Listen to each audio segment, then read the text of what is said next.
اور آج وہ وقت ہے کہ لوگ سیدھا سیدھا لفظ شراب نہیں استعمال کرتے، نام بدل دیے گئے۔ کریم آقا صلی اللہ علیہ وآلہ وسلم کے علم مبارک کی قربان جائیں، اس فتنے سے آ گئی حضور نے پہلے ہی ارشاد فرما دی تھی۔ ابن ماجہ میں حضرت ابو مالک اشعری رضی اللہ عنہ سے کہ نبی اکرم صلی اللہ علیہ وآلہ وسلم نے ارشاد فرمایا کہ میری امت کے کچھ لوگ شراب پئیں گے اور اس کا نام بدل کر کچھ اور رکھیں گے۔ آج جیسا کہ نام بدل کر لوگ اس کو استعمال کرتا، ان سے کہا جائے کہ تم شراب پیتے نہیں، میں تو بیئر پیتے، ہے وہی چیز، نام بدل دیا گیا۔ مجھے آپ بتائیے کہ اگر ایک ڈبیا میں پکانا بند کر دیا جائے اور اوپر حلال ہونے کا لیبل لگا دیا جائے تو ایسی چیز حلال ہو جائے گی؟ تو جو چیز حرام ہو اگر کوئی اس کا نام بدل دے، آج جیسا کہ لوگ سود کھاتے ہیں اس کا نام بدل دیا گیا ہے، کوئی اس کو کوئی نام دے رہا ہے، کوئی نام دے رہا، تو یاد رکھیے یہ اللہ کی حدیں ہیں، جو ان کو توڑتا ہے اللہ تعالیٰ پھر اس کو رسوائی میں ڈالتا ہے۔ آج اسلام کے بن جاؤ،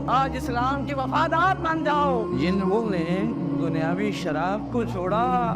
ان کو اللہ اور اس کا رسول نصیب ہوا، ان کو نیکوں کی صحبت نصیب ہوئی، دنیا سنوری اور اللہ کے فضل سے آخرت بھی بنے گی، کیونکہ انہوں نے سب رستوں کو چھوڑ کر شیطان کی راہوں کو بند کر کے نبی کریم صلی اللہ علیہ وآلہ وسلم کے بتلائے ہوئے راستے پر چلے، ان کو رب مل گیا کہ اگر کسی شخص پر کوئی لعنت کرے تو وہ اچھا محسوس کرے گا۔ لعنت کرنے والا کوئی بھی ہوگی، اور ویسے بھی اسلام میں لعنت کرنا کسی پر بھی یہ حرام ہے۔ تو مجھے آپ یہ بتائیے کہ جس پر اللہ کے رسول لعنت فرما دے،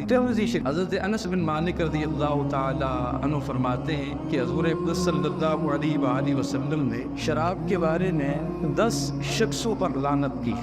شراب بنانے والے پر، شراب بنوانے والے پر، شراب پینے والے پر، شراب اٹھانے والے پر، جس کے پاس شراب اٹھا کر لائی گئی اس پر، شراب پلانے والے پر، شراب بیچنے والے پر، شراب کی قیمت کھانے والے پر، شراب خریدنے والے پر، جس کے لیے شراب خریدی گئی اس پر۔ مجھے آپ بتائیے کہ اب شراب میں جتنے لوگ شامل ہوں گے کوئی بچے گا؟ سارے اللہ کی رحمت سے۔ شراب ام الخبائث ہے، تمام بیماریوں کی، برائیوں کی جڑ ہے۔ حضرت معاذ رضی اللہ عنہ سے روایت ہے، وہ روایت کرتے ہیں کہ حضور اقدس صلی اللہ علیہ وآلہ وسلم نے ارشاد فرمایا کہ شراب ہرگز نہ پیو، یہ ہر بدکاری کی اصل ہے۔